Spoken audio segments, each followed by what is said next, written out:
You've heard that meditation, Buddhism, these spiritual practices can help you to attain happiness. Well, that's a core principle. How do you attain happiness?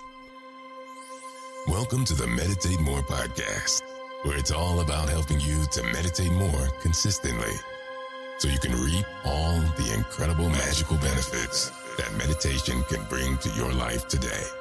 And here is your host, Manny Mandala.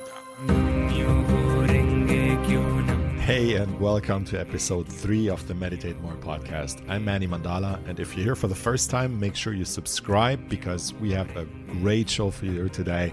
We have some power-packed content, and today we'll talk about how the mind creates our reality and our experience of reality. So since we're working on the mind every day with our meditation practice, this is a crucial topic for shaping our life and for lifestyle design even. We'll also talk about how meditation can end suffering. In episode 2, we talked a lot about the first noble truth of Buddhism, which is suffering. So now what? Today we'll talk about what do we do about it, how do we end suffering. Second, we'll talk about the nuts and bolts of meditation, the practical stuff. And if you've ever felt like you're bad at meditation, I hear that a lot of people tell me, I'm just not very good at meditation, my mind is all over the place. If you've ever said this or thought this, we'll solve that today, so you don't want to miss that. And you may have heard that thoughts manifest our reality, or at least that the mind creates our experience of reality. Is that true? How does it work exactly? And how can you make it work for you to design an amazing life, to get everything you want out of life, be it more money, be it fitness and health, the relationships you want, or spiritual goals? So if you've tried it and it hasn't been working, or it's been working but not quite right, maybe you got what you want, but there was always a hitch, there was always a snag. Maybe you got the job you wanted, but then you sat across the desk from someone you didn't get along with. Or maybe you got your dream relationship, but it was long distance. Somehow it never seemed to really work quite right. That's because there are also missing pieces when it comes to the law of attraction and the way it's being talked about these days, the way it's being discussed and taught. In episode 1, I shared with you the missing key to meditation and spiritual practice. And there are actually 6 pieces missing from the law of attraction, the way most people talk about it. Maybe you've heard of 2 or 3 of them, but I can pretty much guarantee that you don't know all 6. So stay tuned because I'm going to share all 6 with you today in this episode. So we'll talk about all that. Should be a pretty awesome show. Before we do, I want to remind you to listen to this podcast at 1x speed. And I know everybody's used to listening to content fast these days, even voice messages from friends and family, but I recommend you listen at 1x speed, at least to the Meditate More podcast.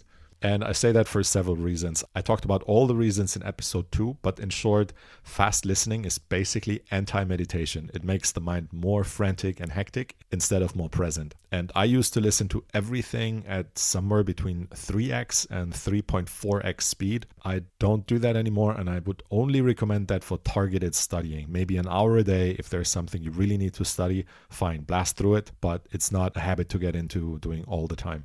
Next, if you haven't listened to the previous episodes yet, I would urge you go back to episode 1 and 2 right now before listening to this episode, because they set the foundation for episode 3. Just like in a TV show, every episode kind of builds on the previous one. In episode 1, we talk about the missing key to meditation. And this is actually the most important principle of meditation practice and spiritual practice, and it's missing from most meditation teachings today. In episode 2, we talk about the very foundation of spiritual practice. And without this foundation, you cannot tread the spiritual path successfully. You cannot make any real progress on the spiritual path.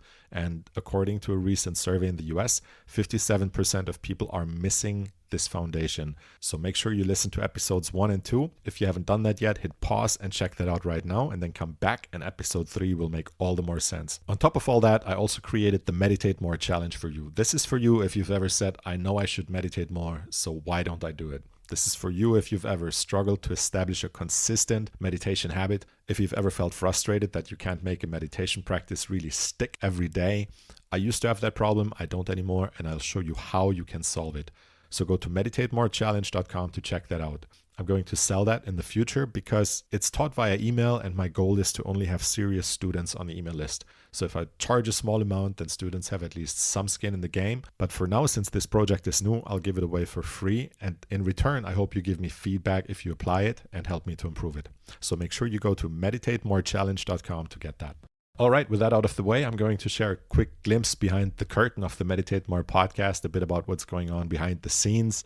First of all, it's rainy season here in Central America where I'm recording today's episode, so I hope there's not going to be too much noise in the background from the rain.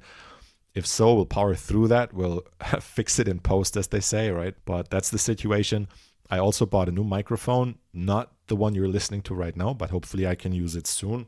It's actually the same microphone Joe Rogan uses. So hopefully this podcast will be as big as Joe Rogan's podcast or bigger, because that's what it's all about, right? It's the right microphone. That's what makes the difference. Anyway, there's still a cable missing, so I ordered that, and we'll see how long that takes in customs this time. Gotta love the bureaucrats. That slows everything down. For now, it's still the old microphone. But anyway, we're going to move on. We're going to get into the show and dive right into our topics for today. And the first thing we'll talk about is suffering. It's the first noble truth of Buddhism, and more specifically, we'll talk about how meditation can help you to end suffering. So the first noble truth of Buddhism is suffering, and we can find that in the Pali Canon. The Pali Canon, again, that's the main scriptures of the original form of Buddhism, the Theravadan Buddhism. And specifically, among other places, we can find it in the Dhammacakkappavattana Sutta. That translates as the discourse on the turning of the wheel of Dhamma. The turning of the wheel of Dhamma. That sounds so dramatic. The turning of the wheel, right? It's like getting crushed under the wheels of history, the wheel of reincarnation. Very dramatic concept here. You can actually see this wheel throughout Asia. It's a very common symbol used everywhere for Buddhism. You can see it in many places. It's a wheel with many spokes. So in the Dhammacakkappavattana Sutta, the Buddha says, birth is suffering, aging is suffering, illness is suffering, death is suffering, sorrow, lamentation, pain, grief, and despair are suffering. Association with what is displeasing is suffering. Separation from what is pleasing is suffering. Not getting what one wants is suffering. Getting what one doesn't want is suffering. Suffering, suffering, suffering, right? It's like the Buddha had no chill. That's all he talked about. But when you really think about it, it's reasonable to talk about it because there is a lot of suffering in this world, and the way most people deal with it is to just ignore it, to just pretend it's not there. Let's just try to get through life the best way we can and with as little suffering as we can.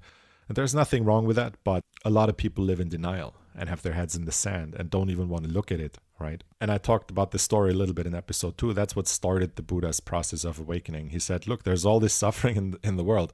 What are you doing? How are you just all ignoring this? Right? Because it's not just our own suffering, it's other people are suffering too. So one could say there's a lack of compassion when we ignore suffering because it doesn't only affect us. Even if we're not affected by suffering right now, it affects others right now, so we shouldn't ignore it. But there is a bit of a misconception about Buddhism, that Buddhism is the religion of suffering and Buddhism is all about suffering. Actually, the Buddha didn't say life is suffering. What he said is that life contains suffering. There is suffering in life, right? And the second point is suffering is only one of 4 noble truths in Buddhism. There are 4. And the third noble truth is that suffering can end forever. No more suffering ever. And that's why we meditate, right? That is why people are attracted to the path of Buddhism, because Buddhism has that promise that suffering can end. And anybody who's really suffered before will be attracted to that promise. So let's talk about it.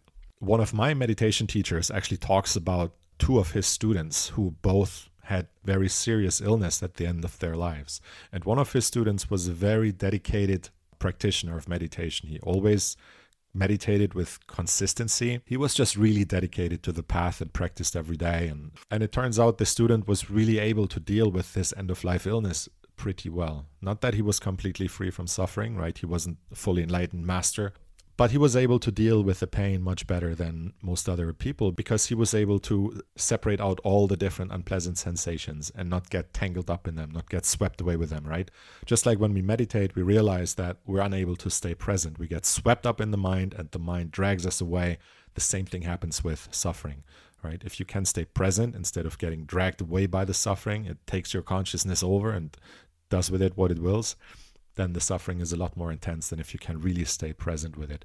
That state of presence with suffering, where you have an experience of it that doesn't cause you to lose your balance, is called equanimity. And the same teacher had another student who was always just dabbling in meditation. Maybe he was kind of interested in the topic. Maybe he practiced a little here and there. And he also ended up having a very painful illness at the end of his life. And he was completely unprepared. He just wasn't able to really deal with it any better than a lay person. So that's why it's so important to meditate consistently, right? And like I said, people don't even like to think about this train that might be coming for many of us, right? A lot of people die of painful illnesses at the end of their lives. It's a tragic reality of life, but the good news is we can prepare for that. I've had a small taste of that during the pandemic. I spent the pandemic in Mexico, and I had a friend who's a naturopath, and we were at a restaurant one night, and I had some kind of health issue. I don't remember what it was exactly, but since she's a naturopath, she said, well, let me try something. And she took my hand and she worked with some technique where she was painfully massaging pressure points in the hand with a lot of pressure on specific points that will cause a lot of pain. I don't know if it was reflexology or acupressure. It was one of those techniques. And after a few minutes, she looks at me and she says, that's weird. You're not feeling any pain? It seems like it's not working. And I told her, no, actually, I went into Vipassana meditation when you started doing your technique. And I was able to get into a state of equanimity with the pain. So the pain is there, it's working, believe me, but I was able to deal with it better than I would have been able without my experience in meditation. So I've had some small taste of this effect myself, and I can vouch that it's real. And I have absolute faith that the more you practice and the more you build up your equanimity, your ability to stay present, even with unpleasant sensations, the less they will affect you in a negative way, the less they will throw you off balance. So that's why I called this podcast the Meditate More podcast. Meditate more to get that benefit, right? You want to meditate more to be able to deal with suffering, to be able to deal with pain when it inevitably comes. And so I hope that story will inspire you to be more consistent with your practice as well, because that benefit alone, for me, that benefit alone would be worth it. If meditation had no other benefit but this one, that whenever we do have a painful situation or a situation that causes us suffering, it'll affect us less. That would be worth the price of admission already. And it's not the only benefit, of course. It's just, again, we're just scratching the tip of the iceberg here. And on that note, let's get into the nuts and bolts, the practical part of the podcast, the how to meditate more. And today we'll talk about what to do if you're quote unquote bad at meditation. Before we do, I just want to follow up real quick on the palm technique that I talked about in episode 1 and 2, because I got a comment from a listener and it made me realize that I need to clarify something. The palm technique is not only for beginners, right? I said you can use the palm technique if you're a beginner or if you're very busy and start with just 1 minute per day. But here's the thing, even if you're more advanced already, if you already have a consistent meditation practice for years and maybe you're perfectly comfortable to meditate 40 minutes a day, I still recommend you use the palm technique, the progressive overload meditation, to gradually push the envelope, to gradually increase the amount of meditation you can do. Because otherwise you might find yourself stagnating and your progress will be a lot slower than it could be. I personally consider that meditation is never opportunity cost because you get the time back. You get so much more benefit than what you put into for up to 2 hours a day. That's what I would say for a layperson, for somebody who still has a normal life, a job, family, friends, relationships, whatever. I would say up to 2 hours, there is no worries about opportunity cost because you get more back than you put in. So anyway, back on topic. What do you do if you're quote unquote bad at meditation? Do you ever feel like you're bad at meditation? Because I hear that a lot. People tell me, I'm just not very good at meditation. My mind's all over the place. And if you've ever had that thought, I can offer you one simple mental shift that will solve it for you. So here's the shift. Are you ready? It's very simple, but it'll fix it. You just got to realize one thing. Every time you notice that the mind is running away and that you're not focused on the breath or whatever the object of your meditation is, that is actually you being good at meditation. So you just bring the mind back to the object of your focus, which for most people I recommend to make that the breath, and that is the meditation, right? The mind wandering isn't being bad at meditation. The mind wandering and you bringing it back, that is the meditation. It's kind of like in the gym when you lift weights and you say, well, I'm just not very good at lifting weights. I can't lift the really heavy ones, and every time after weightlifting my arms hurt.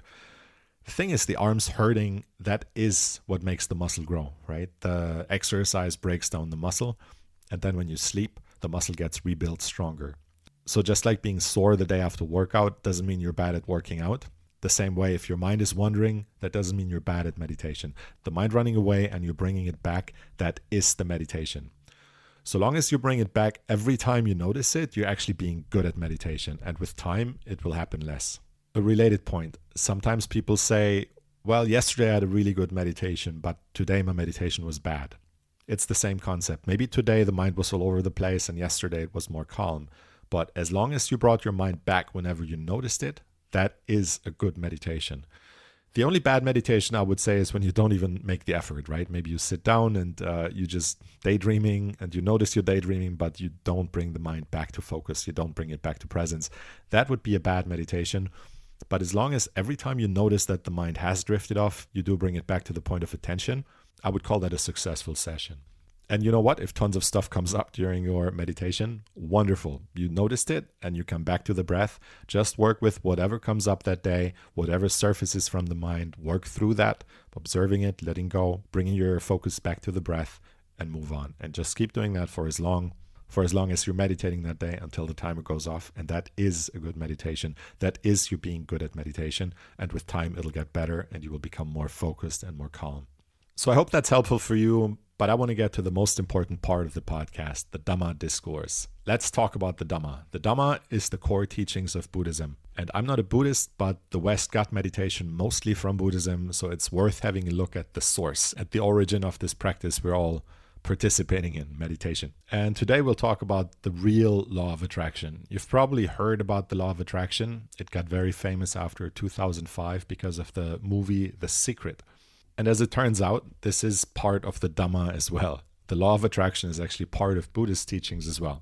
But the idea has been around in self-help literature for much longer than the movie The Secret. You can find it as far back as the mid-19th century. One of the most famous authors who wrote about it at the time was Ralph Waldo Emerson. Another really famous book about it from over 100 years ago is As a Man Thinketh by James Allen. I highly recommend you check that out.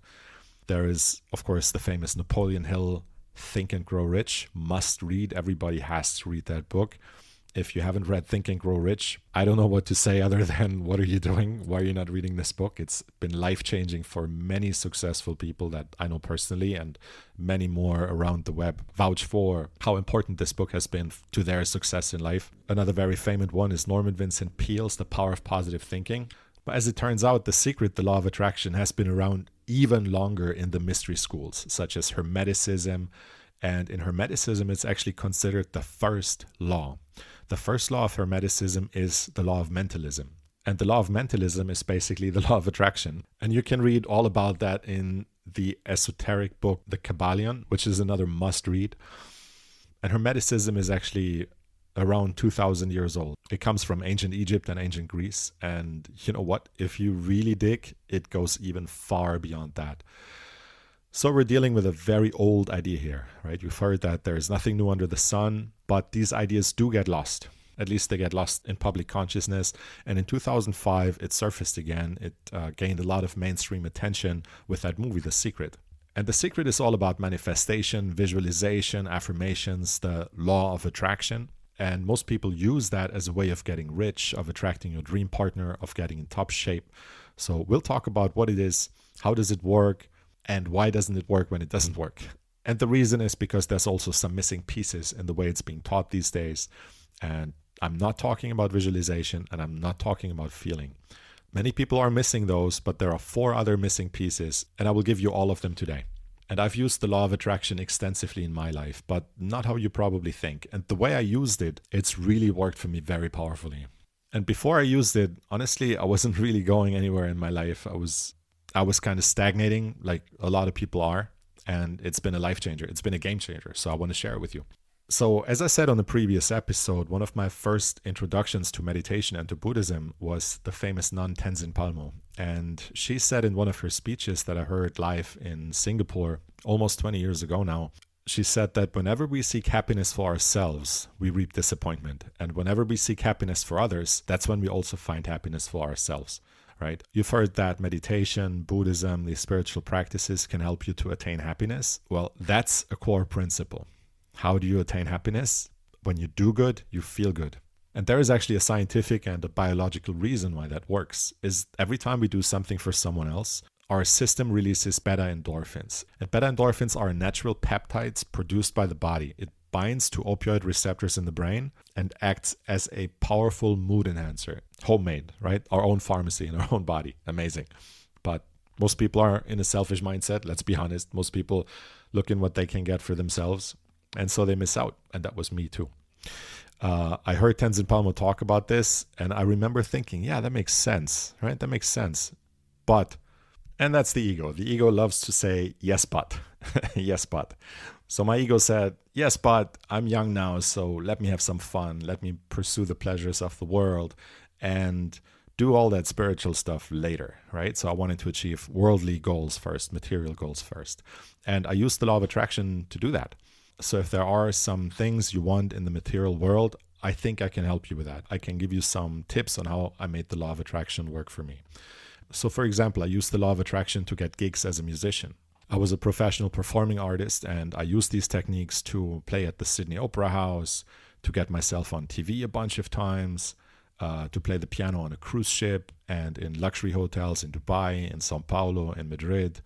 So basically, I used the law of attraction for my career as a musician for a selfish purpose, right? For a material, worldly purpose.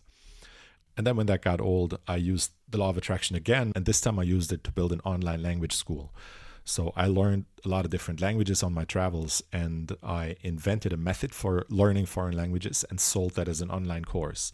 And again, I used the law of attraction every single day to build that course. And in the end, more than 300,000 people took my course.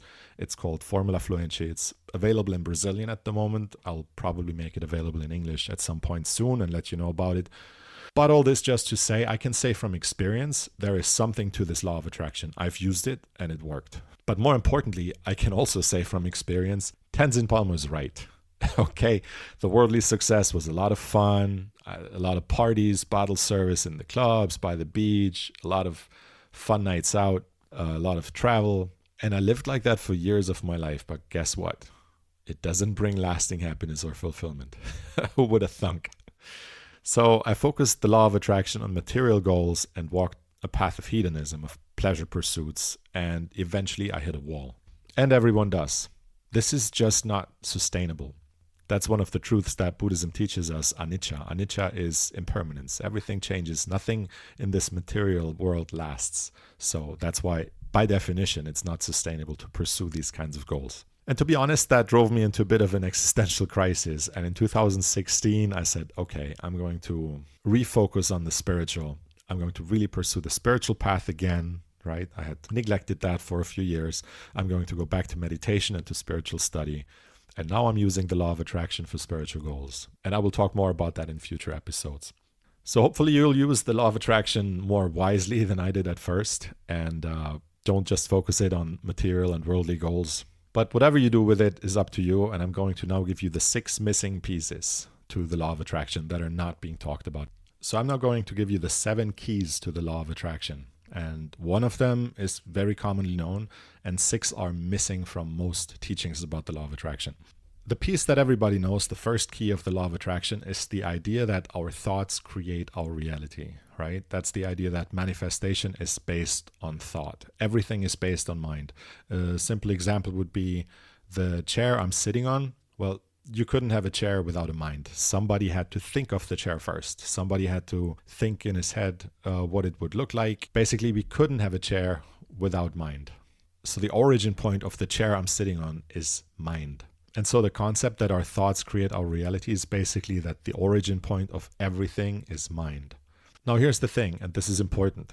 If the origin point of everything is mind, then it stands to reason that we have to clean up the mind, right? And that's why we practice meditation. And that's why meditation will help you so much with using the law of attraction and with manifestation. Because if all manifestation springs from the mind, then that means when we have a messy mind, we get messy manifestations. If you look at your life, is it messy sometimes? Are parts of it messy? If we look at the world, is it messy all the time? Like Shakespeare says in Macbeth, life is a tale told by an idiot. We're the idiots telling the tale. The unmeditative mind is the idiot telling the tale, and the tale is the world. The tale is the world we see around us. I mean, just look at the world. Things are a mess. We got war. We got pandemics, allegedly. We got famines. War, pestilence, and famine. That's the 3 horsemen of the apocalypse are upon us. But everything's fine. Just relax. Everything's cool. Just meditate and don't focus on the bad stuff, right? Anyway, we'll get into that topic in a different episode, right? What's the right balance to strike there? But the point being, the world's a mess because our minds are a mess collectively. And that's the reason why I started this podcast, the Meditate More podcast. Let's clean up our minds so we can clean up this mess. Now I want to have a quick look at scripture again, just because it's interesting to trace this stuff back to these old wisdom traditions and what people said about them thousands of years ago. And again, we're going to have a quick look at Christianity and a quick look at Buddhism. In Christianity, it says in Proverbs 23:7, "For as he thinketh in his heart, so is he." That's actually what the title of James Allen's book is based on. As a Man Thinketh. That's a book from 1903, and the title is based on this verse in Proverbs. For as he thinketh in his heart, so is he. And you know where we can find the law of attraction in Buddhist scriptures? We can find it in the Pali Canon, which is the core of the traditional original Buddhist scriptures. And inside the Pali Canon, we can find it in the Dhammapada, which is basically the Buddhist Gospels. It's the core of the teachings of the Pali Canon, is the Dhammapada. And can you guess where in the Dhammapada we can find the law of attraction? Verse 1. It's the first verse in the Dhammapada. In the most central teachings of traditional Buddhism, it's the first verse, and it says, "All that we are is the result of what we have thought. It is founded on our thoughts. It is made up of our thoughts." So that's Dhammapada, verse 1. And in the ancient mystery schools, this is known as the first Hermetic principle, the law of mentalism, where it says, "The all is mind, the universe is mental." Okay, I hope that got your attention. So the law of attraction isn't just some new age idea from this goofy documentary from 2005 with all these self-help gurus. But see, this is only the piece that everybody knows. The idea that our thoughts create our reality, that's the first of the 7 keys, and that one most people know. But there are 6 other keys that most people are missing. 3 of them are openly missing, which means you can still find them if you do a lot of reading about this topic. If you read a whole bunch of books, you can probably piece together 3 of those. But there are 3 other keys that are very hidden. One is hidden in the esoteric mystery schools and rarely revealed to the uninitiated. Another one you will find in books in a different field of study. I'll get to that later. And then another one relates to the missing key to meditation, which I talked about in episode 1. But let's analyze them one by one. So to lay the groundwork, our thoughts create our reality. Our mind creates our reality. There's an important concept to consider here, and that's the distinction between the conscious mind and the subconscious mind. You may have heard that our mind is like an iceberg, and our conscious thoughts are just the tip of the iceberg that we can see above the waterline, but the subconscious mind is 90 to 95% of our mind. I would almost say, as an analogy, that if this was the Matrix and we're living in a simulation, then the subconscious mind is like the source code of that simulation. So you have to program the source code. You have to program the subconscious mind. It's not enough to program the conscious mind. You have to get into the source code of your life, into your subconscious mind, and change that to really make the law of attraction work for you. And if you want to go in depth on that topic, I recommend books by Joseph Murphy, PhD. He has written extensively about the subconscious mind, and if you're interested in this topic, definitely check out his books. So here's the first missing key. We already know the key that our thoughts create our reality. Here's the second key. The second key is programming the subconscious mind. And there are a number of techniques for that. The most famous ones are probably affirmations and autosuggestion. But the important part is that we have to get past the critical factor. The critical factor is basically the BS detector of your mind, right? It protects you from believing any nonsense somebody tells you. If we didn't have the critical factor, somebody could tell you, hey, if you jump off this roof, you will be able to fly, and you might believe it. But the critical factor filters any information that goes into the mind, and it's there to protect you. But if you want to bring an idea into your subconscious mind that doesn't currently make sense to you, your critical factor will reject it. So you have to find a way to sneak it past that guardian, right? So for example, if you're currently struggling financially and you do an affirmation or an autosuggestion telling yourself, I'm a millionaire, your mind will reject it. Your critical factor will reject it. It will not be allowed into your mind. So how do we get past the critical factor? I'm going to give you 3 techniques to get past the critical factor. Number 1, repetition. If you hear something often enough, the repetition will get the idea past the critical factor and into deep levels of your mind. So when I was using the law of attraction, like, for example, I'm the resident pianist in a luxury hotel in Dubai, I was doing a lot of repetition. Every day in the morning for 10-15 minutes, I would write out this affirmation with pen and paper. Second way to get past the critical factor is to use these techniques when your brain is in the right state. When we're wide awake and wide alert during the day, the critical factor is very active and it's very prone to rejecting ideas that don't seem to make sense immediately. But when the brain is in alpha, it's much more prone to programming. So affirmations are more effective if you do them right after you wake up, right before you go to bed or right after a long meditation session. And the third way to get past the critical factor is a technique called dual induction. That means you program the mind with the ideas that you want to get into your subconscious mind in two ways at the same time. That overwhelms the critical factor. The critical factor can't even pay attention to both of them. So one of them goes in, right? The way I did that is I wrote out all my affirmations, everything I wanted to achieve, and I recorded them. I voice recorded them, and then I would read them out loud while listening to the voice recording. So that way, every single one of these ideas went into the mind on two channels at the same time. I hear myself speak them and I hear the recording say them. And since they're not even in sync, right? Maybe you will read the third sentence of your affirmations while you listen to the 15th sentence of your affirmation. Since they're out of sync, the conscious mind can't even pay attention to both of them. So the critical factor cannot protect against it and it goes in. But let's move on. The second missing key to the law of attraction, and this is one you may have heard about, is visualization. It's one thing to just think about the things you want to achieve and manifest, but if you visualize them, it works that much better. The visualization activates the right brain, it activates the creative part of your mind, and it makes things more real than just words. And if you're one of those people who say you're not good at visualizing, just think about this. What color are your shoes? And for most people, they will know what color their shoes are because an image of the shoes popped up in their heads. So that's how you can get good at visualizing. You start small with simple objects. You just look at an object on the table, like a pen, close your eyes, and then call that image back to your mind. Practice small and work your way up to bigger goals you want to achieve. The fourth key to the law of attraction is one that you may also have heard if you've read extensively about it, and that is feeling. There's a famous book by Neville Goddard that's very interesting and worth reading. It's called Feeling is the Secret. And that's very true. Emotion definitely drives these thoughts deeper into the subconscious mind and helps you to program yourself, to program the source code of your mind. And I'll talk more about in future episodes how we do that, but basically you want to visualize what you want to have happen and then feel as if it had already happened. One tip I can give you is, in many cases, the emotion you would experience is relief, right? So for example, say you have a lot of bills right now that you can't pay and the goal you're visualizing is financial abundance.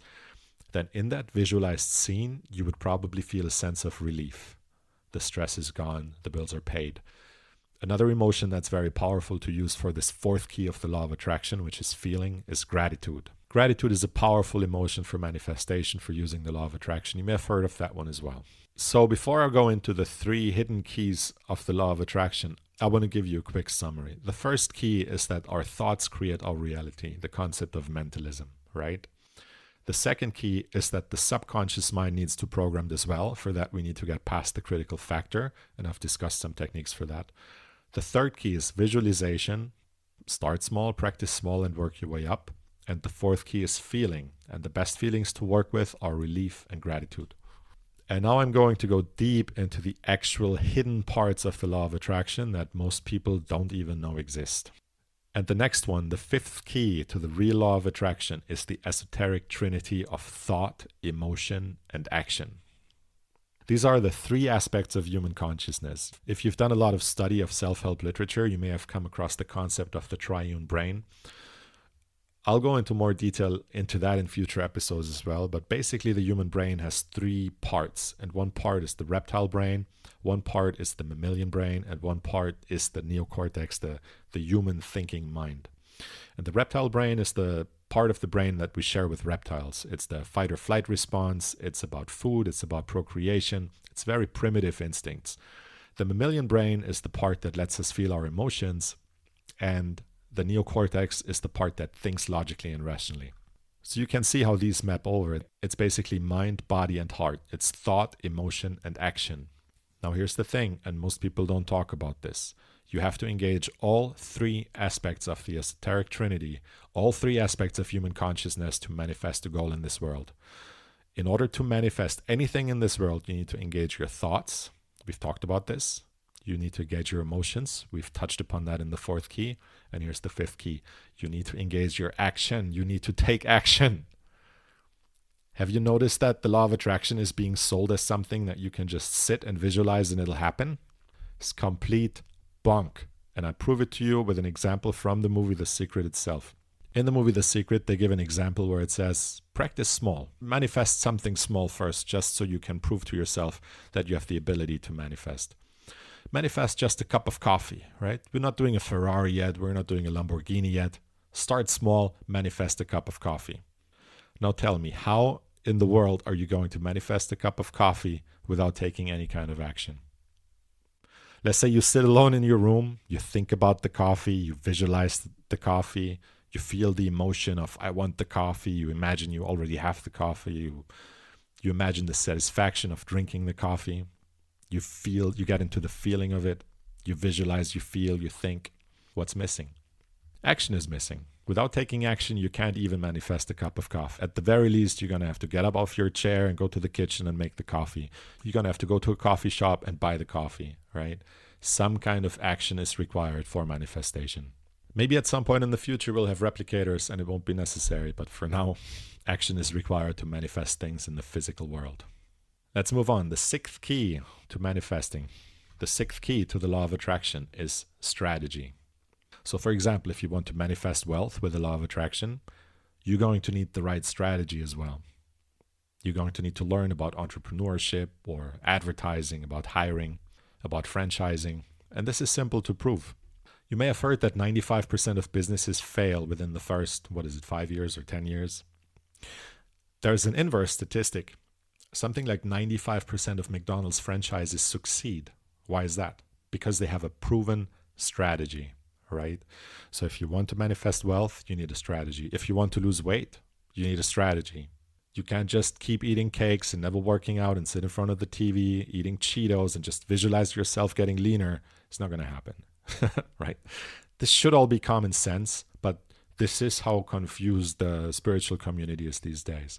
There's a lot of people that think you can just think about something and it'll happen. And here's the last key to the real law of attraction. Key number 7 and the most hidden key of the law of attraction. You ready? It's karma. I talked about this extensively in episode 1, so I hope you did go back and listen to episode 1 before this one.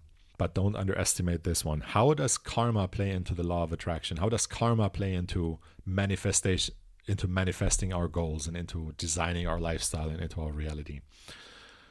This has best been explained by success coach and motivational speaker, personal growth guru Zig Ziglar. And he has the best quote about how this works that I've ever heard. Zig Ziglar says, "You can get anything you want if you help enough other people to get what they want." Stated in a more down-to-earth way, in a more practical way, in a quote by Joe Polish, who says, "All money earned ethically is a byproduct of value creation. You create value for other people will create value for you. You create value for a lot of other people, a lot of value will flow back to you. Again, if you use the other keys as well, the right entrepreneurial strategy and so forth." And this is something I have personal experience with. I can absolutely confirm that this is how it's worked out in my life. There's been phases in my life when I didn't have much money, but I was helping thousands of people with my language newsletter, and I had everything I wanted. Everything I wanted to manifest, anything I wanted to manifest came true. And then there was another stage in my life when I did have a fair bit of money accumulated, but I wasn't helping people. I was frustrated with the language newsletter and I had shut it down and I was focused on other things and the manifestation wasn't working either. Is that a coincidence? But it brings me back to Tenzin Palmo's quote, "Seek happiness for others and you will find happiness for you." Or in the words of the famous Tony Robbins, "The secret to living is giving." So now let's bring it back to the practical and help you to apply it in your life. What is something you are good at helping other people so you could help them to get what they want?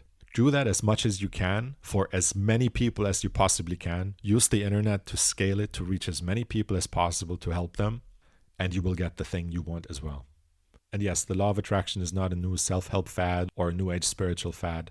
It's in all the ancient mystery traditions. It's verse 1 of the Dhammapada, the core scripture of Buddhism. You can find it in the Bible. You can find it in the mystery traditions of the ancient Greeks and the Egyptians, and even before that. And karma, action, those are part of these ancient teachings as well. So in summation, the law of attraction has 7 keys. Most people know only 1. Some people know 2 or 3, maybe 4. But when you put all 7 pieces together, that's when you're cooking with fire. That's when you're going to see some amazing results. And again, I want to encourage you to meditate more because it'll make it work better, right? The first law is that our mind creates our reality. Our minds are a mess. You just need to sit down to try and meditate for 5 minutes, and you'll quickly realize what kind of a mess our minds are in. So meditate more, and it'll help you to make the law of attraction work better. And something else I want to encourage you to do: rekindle your dreams. Think back on when you still had big dreams, when you still thought of an amazing life you could create for yourself. Don't give up on your dreams. Hold on to them, because the law of attraction is real. I speak from experience. Write down what your dream life would look like. Imagine a cloud opens and a voice speaks from the clouds and says to you, hey, I know you've been going through a lot. You've had a really tough time, especially these past few years. And you've been really doing your best. You've been struggling and hanging in there and doing your best. You deserve a reward. You're going to get any wish you want. You're going to get your dream life. Whatever you choose, it'll happen. Take a piece of paper and write down what you want your dream life to look like, and dream big, and apply all 7 keys of the secret to this dream life that you want to manifest. Okay? And then send me an email and let me know about your results. That's manny@mannymandala.com. I can't wait to hear from you. I can guarantee you it works. I have used it myself countless times. I've used it all my life. As soon as I learned about it, I started using it, and I vouch 100% this is real. And the only way you can find out if it's real or not is by proving it to yourself. All right, I hope you enjoyed this episode of the Meditate More podcast with Manny Mandala. I had a lot of fun creating it for you. And if you're one of those people who say, I know I should meditate more, so why don't I do it? If you struggle to make your meditation practice really stick, I used to have that problem. I don't anymore. And that's why I created the Meditate More challenge for you. It'll show you how you can solve that problem. I want you to have that too, and you can get that for free. Just go to meditatemorechallenge.com and sign up for the challenge, because it's only this kind of consistent meditation practice that will actually help you to clean up the mess that we all have in our heads. And since our mind creates our reality, this is so essential to creating a good life, a good reality, a good life experience. So in the Meditate More challenge, I'll teach you 7 concise, power-packed lessons that will take your meditation to the next level. I think you will love it. It's free for a limited time. I want to charge for it at some point, so only serious students sign up. And if you listen to the episode later, it may not be free. But at the time of recording, it's still free, so check it out now at meditatemorechallenge.com. Also, if you know someone who might enjoy this kind of content, who might find this interesting, please tell them about it. Because the more you spread the word about the Meditate More podcast and Manny Mandala, the more episodes I can make for you. I have content for thousands of episodes like that, and there's so much gold I still want to share with you. So please share the podcast, subscribe. And on the next episode, we'll talk about specifically how meditation can help you to become healthier. You've heard that meditation is good for your health. We'll go beyond that. We'll talk about specifically how it can help you to become leaner, in better shape, how it can help you to lose weight. And we'll talk about specifically what you need to do to make that happen. In the next episode, we'll also talk about how you can use meditation to make your brain faster, how you can accelerate the processing speed of the CPU that's in your head. And in the next episode, I will teach you the lost truth discovery method from the ancient mystery schools. I touched on this briefly in episode 2. Episode 2 was all about the topic of truth. Episode 4 will be about how to find truth. What is the lost truth discovery method? We'll talk all about that in episode 4. For now, go to meditatemorechallenge.com and sign up. You'll get 7 concise, powerful meditation lessons. You'll get some of my best content free for a limited time. So go to meditatemorechallenge.com. Thanks so much for listening. I'll see you on the next episode of the Meditate More podcast. So make sure to subscribe to the podcast now. And remember to meditate more, because it is so, so worth it.